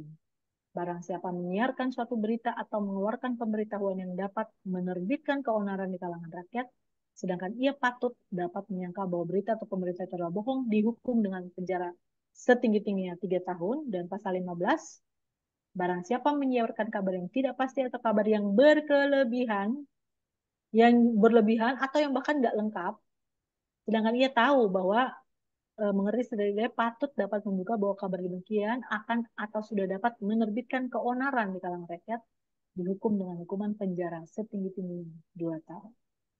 Serius ya, Holigen, bahwa ternyata undang-undang di negara kita Indonesia sudah dibuat, dirancang untuk menjerat orang-orang yang menyebarkan hoax ini. Oleh karena itu, Holigen, jangan menjadi penyebar hoax. Oke? Jadi kita sudah belajar tadi bahwa ada undang-undangnya dan bahwa ternyata memang gosip itu sudah menjadi fenomena di masyarakat Indonesia. Padahal kita anak Tuhan seharusnya tidak ikut-ikutan. Karena kita tahu kebenaran firman itu adalah dosa. Dan Tuhan tidak suka. Mutiara firman, Yakobus 1 ayat 26. Jikalau ada seorang menganggap dirinya beribadah, tetapi tidak mengekang lidahnya, ia menipu dirinya sendiri, maka sia-sialah ibadahnya. Kalau kita menganggap diri kita itu anak Tuhan, menganggap diri kita itu orang yang saleh, menganggap kita itu orang yang suka beribadah, tetapi suka ngegosip, suka ngomongin orang, suka memberitakan kabar-kabar yang belum jelas atau bahkan yang memang juga sudah jelas tetapi disebarkan ke banyak orang, diceritakan ke banyak orang. Dikatakan kita sedang menipu diri sendiri dan ibadah kita sia-sia. Wah, ini sih sayang banget ya kalau gini. Udah beribadah, tetapi akhirnya semuanya Tuhan anggap sia-sia. Karena apa? Karena kita tidak belajar mengekang lidah kita, karena kita tidak belajar berhenti bergosip. Nah, dikatakan bahwa ibadah yang murni itu bukan sekedar dengan datang ke gereja, berdoa, memuji Tuhan, tetapi sebenarnya dimulai dengan mengekang lidah. Dan ayat ini juga sedang menegaskan keterkaitan antara agama atau ibadah dengan etika. Kesalehan seseorang bukan hanya diukur dari perilaku dalam ritual keagamaan atau ritual tertentu, tetapi bahkan yang paling penting adalah sebenarnya dalam kehidupannya sehari-hari. Ketika orang mau dianggap saleh atau tidak, sebenarnya jangan hanya ketika hari Minggu doang waktu dia datang ke gereja. Ketika dia angkat tangan, ketika dia nangis, ketika dia berdoa, atau bahkan ketika dia melayani di gereja. Atau bahkan ketika dia berkhotbah di gereja. Yang paling menentukan kesalehannya sebenarnya bagaimana dia menjadi seorang anak bagi orang tuanya, bagaimana dia menjadi seorang teman bagi teman-temannya, bagaimana dia menjadi seorang mahasiswa, pelajar, karyawan, bagaimana dia di rumahnya, bagaimana dia dalam kehidupan sehari-hari. Karena ibadah itu adalah keseluruhan hidup kita. Penyembahan itu adalah gaya hidup kita. Nah, ketika akhirnya dikatakan, kenapa mengekang lidah atau mengontrol lidah ini merupakan salah satu tanda dari kesalehan. Bahwa ketika kita bilang kita saleh tapi kita tidak mengontrol lidah kita, dikatakan bahwa kita sebenarnya sedang melakukan ibadah yang sia-sia. Kita lihat di Yakobus 3 ayat 2, ini yang saya warnai merah. Yakobus 3 ayat 2 mengatakan, sebab kita semua bersalah dalam banyak hal, barang siapa tidak bersalah dalam perkataannya, ia adalah orang sempurna yang dapat juga mengendalikan seluruh tubuhnya. Dikatakan di sini, siapa yang sudah bisa mengekang lidahnya atau tidak bersalah dalam perkataannya, dikatakan adalah orang yang sempurna. Kalau dia sudah bisa mengendalikan lidahnya, berarti dia bisa mengendalikan seluruh tubuhnya. Wow, ternyata mengekang lidah itu hal yang sangat besar ya, begini. Bahkan kok bisa Alkitab mencatat orang yang sempurna kalau sudah tidak bersalah dalam perkataannya. Karena ketika dikatakan orang yang sudah bisa mengendalikan lidahnya, berarti dia sudah berhasil menguasai sesuatu yang sangat sulit ditaklukkan, yaitu lidah tadi. Ketika dia sudah bisa menaklukkan lidahnya, maka dia juga pasti mampu menguasai hal-hal lain. Ketika dia sudah bisa menguasai dirinya untuk tidak bergosip, ngomongin orang, menjelekkan orang, menghasut, desas-desus, bisik-bisikan. Ketika dia sudah berhasil dengan itu, maka hal-hal lain pun pasti dia bisa. Yaitu mengendalikan seluruh tubuhnya, pikirannya, hatinya, tangannya, kakinya, semuanya dia bisa kendalikan. Jadi ternyata dikatakan seperti yang dikatakan tadi, ada lidah itu seperti api yang kecil yang bisa membakar seluruh hutan. Tetapi kalau api yang kecil ini, lidah yang kecil ini bisa kita kuasai, maka kita juga mampu menguasai seluruh tubuh kita, mengendalikan seluruh tubuh kita. Apa sih konsekuensi serius yang muncul apabila seorang menganggap dirinya beribadah tetapi tidak menguasai perkataannya? Yang pertama, mereka menipu diri sendiri. Yang kedua, ibadahnya sia-sia. Yang menipu diri sendiri, tetapi dari Yakobus 1 ayat 22 juga disebutkan, tetapi hendaklah kamu menjadi pelaku firman dan bukan hanya pendengar saja.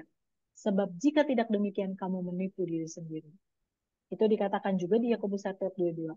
Tidak ada yang lebih berbahaya daripada penipuan terhadap diri sendiri.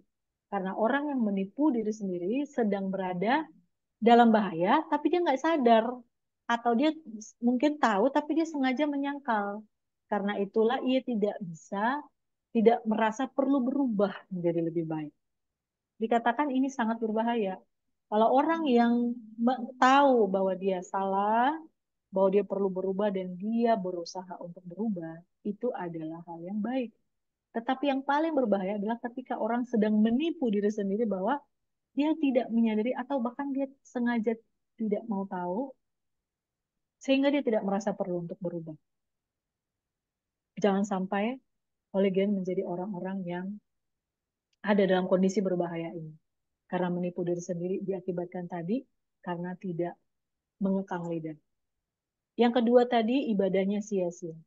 Penggunaan kata matayos dalam LAY itu sia-sia ini perlu kita garis bawahi karena muncul berkali-kali dalam Alkitab.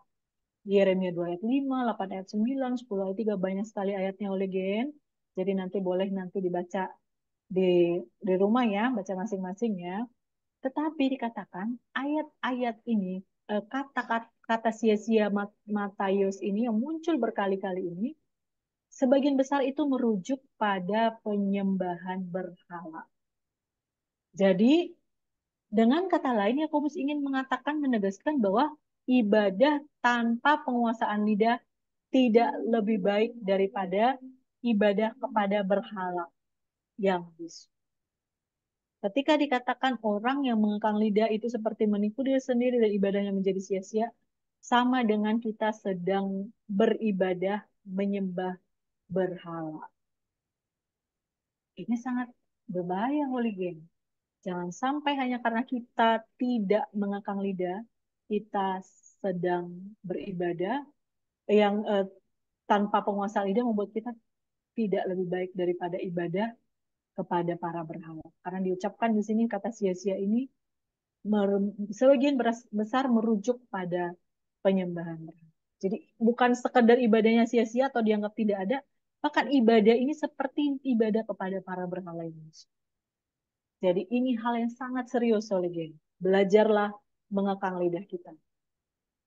Masuk lagi dalam sesi dari hati ke hati, apa yang bisa kamu pelajari dari Yakobus 1:26, dan setelah mempelajari ayat ini, apa yang menjadi komitmenmu untuk dapat mengekang lidahmu. Oke, kita akan masuk di sesi what to do, bagaimana caranya berhenti dari kebiasaan bergosip, dan bagaimana kalau kita adalah orang yang digosipin supaya kita bisa menghadapi orang tersebut. Yang ada 5 tips efektif untuk menghentikan kebiasaan bergosip. Yang pertama, kita perlu menjaga hubungan pribadi dengan Tuhan. Yang kedua, kita perlu belajar untuk mengasihi. Yang ketiga, berpikir sebelum berkata-kata. Yang keempat, alihkan gosip menjadi percakapan positif. Yang kelima, menghindar. Ini kalau memang sudah benar-benar nggak bisa, mending sekarang jauhin, menghindar. Yang pertama, Yohanes 14 ayat 26, tetapi penghibur yaitu Roh Kudus yang akan diutus oleh Bapa dalam namaku, dialah yang akan mengajarkan segala sesuatu kepadamu dan akan mengingatkan kamu akan semua yang telah kukatakan kepadamu. Roh Kudus bisa mengajar, bisa mengingatkan pada kita semuanya yang sudah Tuhan Yesus ajarkan ketika kita punya hubungan pribadi dengan Tuhan. Kembali lagi ke disiplin rohani. Seberapa dekat hubungan pribadimu dengan Tuhan akan memberikan kamu kepekaan untuk berhenti bergosip. Ketika dulu mungkin ketika ngegosip gak pernah ada rasa bersalah, gak pernah ada yang mengusik dalam hatimu. Ketika kamu sudah dekat dengan Tuhan, kamu menerima Roh Kudus, kamu dibaptis, akhirnya Roh Kudus ngomong di dalam hati, kamu akan merasa terusik. Hei, hentikan, kamu lagi gosip loh. Itu akan terjadi kalau kamu punya hubungan pribadi dengan Tuhan. Tetaplah jaga hubungan yang erat dengan Tuhan supaya kamu bisa lebih peka akan suara Roh Kudus yang akan mengingatkan, yang akan mengajar kamu untuk tidak bergosip. Yang kedua, belajar untuk mengasihi. Kasihilah sesamamu manusia seperti dirimu sendiri. Matius 22:39b. Kita yang inti dari semua pengajaran Yesus adalah mengasihi. Ketika kita bilang kita sedang mengasihi seseorang, nggak mungkin kita ngegosipin dia. Ketika kita bilang kita mengasihi seseorang, nggak mungkin kita ngomongin dia di belakang. Nggak mungkin kita memfitnah dia. Nggak mungkin kita ceritain apa yang dia omongin ke kita ke orang lain. Jadi kalau memang kamu mengasihi, kamu bilang kamu mengasihi saudaramu, kamu juga eh, tidak tidak akan bergosip. Dan kalau kamu sadar juga bahwa kamu orang berdosa, tetapi kamu tetap dikasihi Tuhan, kamu juga akan lebih mudah mengasihi orang lain. Jadi ketika kita ingin ngomongin orang, gosipin orang, langsung ingat, aku mengasihi dia. Aku aja pun orang berdosa, Tuhan tetap mengasihi aku. Karena itu aku nggak mau gosip. Karena mungkin dia salah, mungkin memang benar apa yang mau kamu omongin tentang dia. Memang dia mungkin punya kejelekan, dia punya keburukan. Tetapi apakah itu perlu diomongin? Apakah perlu disebarkan? Apakah perlu diketahui orang lain? Karena itu bukan kasih. Jadi belajarlah untuk semakin mengembangkan kasihmu, belajarlah untuk semakin hidup di dalam kasih. Yang ketiga, kita perlu berpikir sebelum berkata-kata. Yakobus 3 ayat 5, demikian juga lidah, walaupun suatu anggota kecil dari tubuh, namun dapat memegahkan perkara-perkara yang besar. Lihatlah, betapapun kecilnya api, ia dapat membakar hutan yang besar. Yakobus 3 ayat 5 yang tadi kita sudah baca. Kita bisa belajar berhenti bergosip dengan belajar berpikir sebelum berkata-kata. Jangan terlalu cepat mengatakan sesuatu. Jadi, sebelum dikatakan, pikirkan dulu baik-baik. Apakah perkataan itu membangun? Apakah perkataan itu menjadi batu sandungan menjatuhkan orang lain? Jangan sampai lidah kita yang kecil ini bisa membakar hutan yang besar, hutan yang luas. Karena itulah lidah ini kita perlu jaga supaya tidak menjadi api yang membakar. Oke, yang keempat, oh ya, kamu ingat nggak lagu sekolah minggu? Hati-hati gunakan mulutmu, hati-hati gunakan karena Bapa di surga lihat ke bawah, hati-hati gunakan mulutmu. Pernah dengar nggak? Fitnah, gosip lebih kejam dari pembunuhan. Pembunuhan itu aja udah kejam banget. Ternyata katanya fitnah lebih kejam dari. Karena fitnah itu membunuh karakter orang. Fitnah itu membunuh apa ya, citra orang yang membuat dia akhirnya jatuh, dia masih hidup tetapi dia sangat disakiti. Makanya dibilang lebih kejam dari pembunuhan. Lidah yang tidak dikendalikan dengan baik adalah awal mula dari gosip. Jadi mari kita berpikir sebelum berkata-kata. Yang keempat, alihkan gosip ke percakapan positif. Janganlah ada perkataan kotor keluar dari mulutmu, tetapi pakailah perkataan yang baik untuk membangun di mana perlu, supaya mereka yang mendengarnya beroleh kasih karunia. Efesus 4 ayat 29. Kalau lagi ngumpul, hangout dengan teman-temanmu, ketika udah mulai gosip nih, langsung alihkan, kita antar enaknya kemana ya? Makan di mana ya? Atau enaknya, apa sih film yang lagi tren saat ini? Apa ya kira-kira film yang oke, tapi tetap membangun? Atau ada wisata baru ya? Ayo kita kapan yuk ke situ yuk. Nah, itu kan sesuatu yang percakapan-percakapan yang positif. Atau mungkin kamu boleh ngomongin pelajaran, ngomongin kerjaanmu, atau ngomongin apa namanya, ngomongin tugas kuliah, hal-hal yang positif yang akhirnya tidak jatuh ke dalam gosip. Yang kelima, menghindar dari gosip. Ini kalau memang sudah teman-temanmu ini sudah dialihkan, sudah ini diomongin nggak mau ya, ada saatnya kita memang perlu mengkat orang-orang tertentu yang memang kita rasa sudah menjadi toksik buat kita. Mazmur 1 ayat 1, berbahagialah orang yang tidak berjalan menurut nasihat orang fasik, yang tidak berdiri di jalan orang berdosa, dan yang tidak duduk dalam kumpulan pencemooh. Kalau kami lagi ngumpul, tetap ujung-ujungnya gosip, kamu sudah berusaha untuk ngomong, kamu sudah berusaha untuk nasehatin, kamu udah berusaha untuk ngomong menegur temanmu, tapi tetap nggak bisa, kita bisa hindari atau bisa jauhi saja orang-orang seperti ini. Tetapi tetap doakan dia, doakan mereka ya. Jangan juga jadi membenci mereka. Kalau memang tiap kali, misalnya nih, tapi ada pertemuan yang nggak bisa dihindari Kak, misalnya kerjain tugas, atau mungkin ada meeting, ada rapat, tapi orang lain suka gosip. Sebelum pertemuan itu berdoa, minta hikmat dari Tuhan, bagaimana bisa menyatakan kasih Tuhan di tengah-tengah orang-orang yang suka bergosip ini. Jika memungkinkan, kamu bisa menegur mereka, tetapi tetap menegur di dalam kasih. Kalau tetap nggak mau, ya nggak apa-apa. Itu kita sudah lakukan bagian kita, Tuhan akan melakukan bagiannya, tetapi tetap doakan mereka. Itu adalah 5 tips supaya kita eh, berhenti dari semua kebiasaan bergosip. Sekarang masuk di sesi dari hati ke hati. Dari 5 poin di atas, apakah menurut Holy Game semuanya bisa dilakukan? Atau ternyata, Kak, kayaknya nggak mungkin. Nah, mana yang menurutmu paling sulit untuk dilakukan? Coba sharing dengan kakak pembina dan teman-temanmu yang lain. Dan selain 5 poin di atas, apakah menurutmu ada poin lain yang bisa ditambahkan? Kalau memang ada, dan itu berdasarkan pengalaman pribadimu, boleh dong kamu share, dan kita semua bisa banyak belajar dari pengalamanmu sendiri. Nah, yang terakhir nih, kalau yang tadi kan sudah bagaimana supaya kita nggak menggosip. Tapi kalau bagaimana kalau kita sendiri yang menjadi korban gosip? Yang pertama, hindari perubahan sikap menjadi amarah.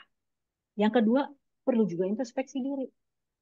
Apa ternyata memang ada benarnya yang diomongin tentang kita, dan kita juga perlu berubah.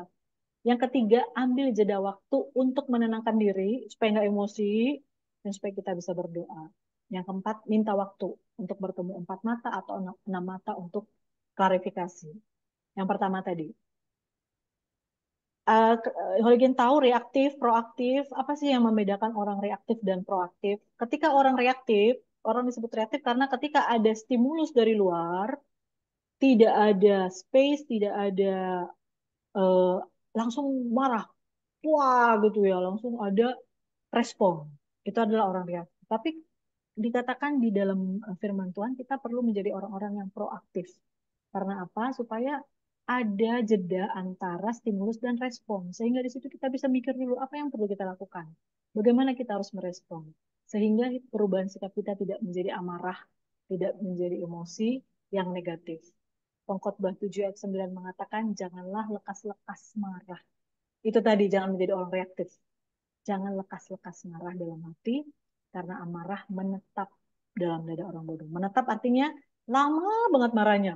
Gak, gak mengampuni juga. Gitu ya. Itu katanya orang bodoh. Yakobus 2 ayat 20. Sebab amarah manusia tidak mengerjakan kebenaran di hadapan Allah. Roma 12 ayat 19. Saudara-saudaraku yang kekasih, janganlah kamu sendiri menuntut pembalasan, tetapi berilah tempat kepada murka Allah. Nah, kalau memang kamu difitnah pada itu nggak benar, udah nggak usah kamu yang membalas. Beri saja tempat kepada murka Allah, sebab ada tertulis pembalasan itu adalah hakku. Aku yang akan menuntut pembalasan, firman Tuhan. Jangan marah, jangan membalas dendam, tetapi berdoa biar Tuhan saja yang melakukan bagiannya. Bukan berarti kita ngomong Tuhan balaskan kepada dia, Tuhan apa ya bikin bibirnya bengkak Tuhan supaya dia nggak bisa berbuat Tuhan, atau mungkin bibirnya jadi nggak bisa digerakkan. Oh, jangan juga. Biarlah Tuhan yang melakukan bagian. Nggak usah ngajarin Tuhan bagaimana cara membalasnya, tapi berdoalah untuk dia. Oke? Yang kedua, kita juga perlu introspeksi diri. Jangan-jangan yang diomongin tentang kita itu memang ada benarnya. Karena dikatakan di Matius 7 ayat 3, mengapakah engkau melihat selumbar di mata saudaramu, sedangkan balok di dalam matamu tidak engkau ketahui? Kita ngomong, dia tuh pemfitnah, dia itu penggosip. Tapi sebenarnya ada nih balok di dalam mata kita yang kita nggak tahu. Siapa tahu apa yang dia gosip itu ada benernya, walaupun dalam dengan cara yang salah ya. Tapi kita perlu introspeksi Tuhan, apa ya yang apa ya maksud dari semuanya. Kita bisa tanya, bisa bisa doakan. Siapa tahu ternyata memang benar-benar ada hal yang perlu kita ubah. Yeremia 17 ayat 10, aku Tuhan yang menyelidiki hati, yang menguji batin untuk memberi balasan kepada setiap orang setimpal dengan tingkah langkahnya, setimpal dengan hasil perbuatannya. Yeremia 17 ayat 10. Tuhan itu Tuhan yang menyelidiki hati, menguji batin, sehingga kita bisa ngomong ke Tuhan, Tuhan selidiki hatiku Tuhan, ujilah aku Tuhan. Apakah ada sesuatu yang memang aku lakukan salah? Roma 12 ayat 19, selidikilah aku ya Allah dan kenallah hatiku, ujilah aku dan kenallah pikiran-pikiranku, lihatlah apakah jalanku serong, dan tuntunlah aku di jalan yang kekal. Kita bisa berdoa gini loh, Tuhan selidiki hatiku. Kalau memang aku salah, aku mau minta ampun di hadapan Tuhan, dan aku mau kembali ke jalan yang benar. Aku Tuhan di jalan yang benar, jalan yang kekal. Yang ketiga, ambil jeda waktu untuk menenangkan diri. Kalau kamu masih emosi, masih marah, masih sulit untuk ngomong ke dia, ngelihat mukanya aja udah kesel gitu ya. Ingat aja udah kesel. Gimana mau ketemu? Ingat aja udah emosi gitu. Ambil jeda waktu. Tapi jeda waktunya jangan setahun lah. Itu namanya dendam. Ya mungkin paling lama seminggu lah. 3 hari, 4 hari gitu ya. Karena dikatakan di Efesus 4 ayat 26-27, janganlah kamu menjadi marah, janganlah kamu berbuat dosa, janganlah matahari terbenam sebelum padam amarahmu, dan janganlah beri kesempatan kepada iblis. Kalau kita diamkan begitu lama, itu kita sedang buka celah supaya iblis akhirnya masuk nih ke sini nih. Emang tuh dia itu jahat tuh sama kamu tuh, gosipin kamu tuh, fitnah kamu macam-macam tuh, udah bales aja, omongin balik. Nah, jangan beri kesempatan. Makanya harus cepat-cepat mengampuni. Jangan lama-lama. Kalau memang mau ngambil jeda waktu, berdoa. Jeda waktunya dipakai untuk berdoa. Bukan jeda waktu dipakai untuk ini, sibuk dengan segala kegalauanmu dan amarahmu gitu ya. Tapi bawa dalam doa. Lukas 6 ayat 27 ayat 28 sampai 28. Tetapi kepada kamu yang mendengarkan aku berkata, kasihilah musuhmu. Berbuatlah baik kepada orang yang membenci kamu. Mintalah berkat bagi orang yang mengutuk kamu. Berdoalah bagi orang yang mencaci kamu. Aduh, susah banget gitu ya. Kok bisa? Ini adalah the power of love. The power of love yang sudah Tuhan lakukan terlebih dahulu kepada kita. Sehingga kita pun dimampukan untuk berbuat hal yang sama kepada orang lain. Bahkan orang lain yang sudah membenci kita. Bukan hanya dikatakan kasihi loh, tapi apa? Berbuat baik. Udah gitu apa? Minta berkat. Seperti tadi siapa? Seperti Musa kepada Miriam. Musa kan bilang, Tuhan ampuni dia. Tuhan jangan hukum dia. Itu Musa sedang minta berkat dan minta pengampunan. Dan juga kita harus berdoa. Orang yang memfitnah itu kan sama dengan mencaci kan, menghina, memfitnah. Tapi ternyata kita perlu berdoa untuk mereka. Oke, sambil waktu tenang berdoa. Setelah itu baru kita boleh bertemu muka dengan muka, empat mata. Kalau memang tidak ada orang yang bisa menjadi penengah, nggak apa-apa empat mata aja. Tapi tetap karena tadi kan sudah berdoa dulu nih menyiapkan hati. Tapi kalau ternyata ada mungkin kakak pembinamu, orang yang lebih dewasa rohani yang bisa menjadi penengah di antara kalian, boleh juga enam mata supaya bisa klarifikasi. Karena memang lebih baik sih ada saksi, ada orang yang menengahi ya. Karena kalau nggak nanti bisa tiba-tiba yang satu emosi yang akhirnya berantem lagi gitu ya. Tapi kalau memang sama sekali nggak ada juga nggak apa-apa. Jangan menjadi menghalangimu untuk klarifikasi dan untuk bertemu supaya menyelesaikan masalah. Karena kamu toh sudah berdoa dulu kan. Matius 18 ayat 15 sampai 16. Apabila saudaramu berbuat dosa, tegurlah dia di bawah empat mata. Jika ia mendengarkan nasihatmu, engkau telah mendapatnya kembali. Jika ia tidak mendengarkan engkau, bawalah seorang atau dua orang lagi, supaya atas keterangan dua atau tiga orang saksi perkara itu tidak disangsikan. Kalau tadi empat mata tetap nggak bisa, dia tetap ngomong, emang iya kan kamu begitu. Boleh kamu mundur lagi, doa lagi, cari orang yang bisa menengahi supaya akhirnya bisa selesai. Kalau nggak selesai-selesai juga, Kak, kalau dia tetap nggak bisa diomongin, nggak apa-apa. Itu sudah bagian dia, urusan dia sama Tuhan. Yang penting kamu sudah melakukan bagianmu. Apakah kamu sudah bisa mengampuni? Pasti tenang hatimu. Kalaupun akhirnya dia tetap fitnah, tetap ini, nggak apa-apa, biarin aja. Karena tadi apa Tuhan bilang? Pembalasan itu adalah hakku. Jadi, tenang saja, duduk diam, berdoa, karena Tuhan yang akan melakukan bagianmu. Ini yang perlu kita lakukan ketika kita difitnah atau digosipin. Oke, materi kita sudah selesai Holy Gen. Sekarang kita masuk ke quote. Quote-nya adalah, milikilah lidah seorang murid. Lidah untuk memberi semangat baru kepada orang yang letih lesu, bukan lidah yang bergosip dan menjatuhkan orang lain.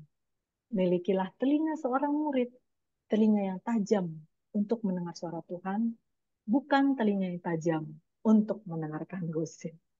Oke, Oligen. Lidah seorang murid, telinga seorang murid. Bukan lidah yang menjatuhkan bergosip, bukan telinga yang tajam mendengarkan. Karakter kita suka memuji Tuhan, love to praise God. Aku suka memuji Tuhan di dalam hati. Aku suka memuji Tuhan di mana saja. Mazmur 103:2.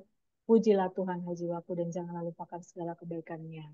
Aku suka memuji Tuhan kapan saja dan di mana saja karena dia layak menerimanya. Daripada bergosip, mendingan suka memuji Tuhan. Dan ini adalah referensi yang saya pakai, Polygen, untuk materi kita pada hari ini. Oke, demikian sudah selesai materi saya. Terima kasih semuanya. Tuhan Yesus memberkati. Kita akan menutup materi kita hari ini dalam doa kelas kita. Mari kita bersatu dalam doa. Tuhan Yesus, terima kasih untuk kelas kami pada sore hari ini, Tuhan. Kami bersyukur karena Engkau yang mengajar kami bagaimana kami bisa menghentikan kebiasaan bergosip. Bagaimana kami harus mengekang lidah kami, menggunakan lidah kami untuk memuji Tuhan. Menggunakan lidah kami menjadi lidah seorang murid yang memberi semangat kepada orang yang letih lesu. Bukan malah sebaliknya, Tuhan. Lidah yang seperti api yang membakar seluruh hutan. Tuhan, ajar kami anak-anak mudamu ini, Tuhan, untuk mengekang lidah kami. Begitu mudah mengucapkan sesuatu, begitu mudah menjelek-jelekan orang lain, dan begitu cepatnya lidah ini bisa berbicara, Tuhan. Tetapi kami meminta, Roh Kudus ajar kami, ingatkan kami, tolong kami, untuk supaya ketika kami sedang ingin bergosip, tetapi kami segera menghentikannya, karena Tuhan, kami takut akan Tuhan, karena kami tahu bahwa itu tidak Tuhan sukai. Karena Tuhan mengatakan bahwa itu dosa. Oleh karenanya Tuhan, kami mau bertobat dari kecanduan gosip, kami mau bertobat dari semua tipe-tipe gosip yang pernah kami lakukan, yang sedang kami lakukan, dan kami mau menjadi orang-orang yang belajar mengekang lidah, berhasil menguasai lidah kami, karena orang yang berhasil menguasai lidahnya, maka dia pun akan berhasil menguasai seluruh tubuhnya. Tuhan, kami berdoa agar setiap materi ini yang sudah disampaikan ini boleh menjadi berkat, membawa setiap anak-anak-Mu, boleh menerima kebenaran ini dengan kelembutan hati, sehingga mereka boleh diubahkan menjadi semakin serupa dengan Kristus, menjadi orang-orang yang bisa mengekang lidah mereka, bahkan di masa muda mereka, yang penuh dengan gosip di media sosial, yang penuh dengan hoax, yang penuh dengan banyak isu-isu yang bahkan tidak benar dan dianggap biasa saja. Tetapi biarlah anak-anak Tuhan di usia mereka yang masih muda, Tuhan, bisa menjadi berbeda dengan banyak orang. Karena mereka mengerti kebenaran ini. Sehingga mereka menjadi orang-orang yang Tuhan dapati. Menjadi orang yang berhasil menguasai lidah mereka. Terima kasih Tuhan, kami menyerahkan kelas-kelas berikutnya dan juga semua kebenaran firman Tuhan ini boleh bekerja dengan luar biasa dalam setiap hati kami. Dalam nama Yesus kami berdoa dan mengucap syukur. Haleluya. Amin.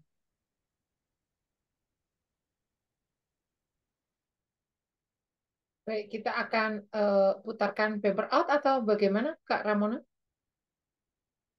Oke. Oke, sudah Bu Grace, ini mau di stop recordingnya. Oh, baik, baik. Bumper outnya nanti mungkin Ibu bisa tambahkan ya Iya, iya, setelah baik. rekaman. Karena Bu Ingrid kita hari ini nggak live karena tadi ada masalah teknis, jadi nanti ini direkam dan akan rekamannya oke ya Bu? Oke.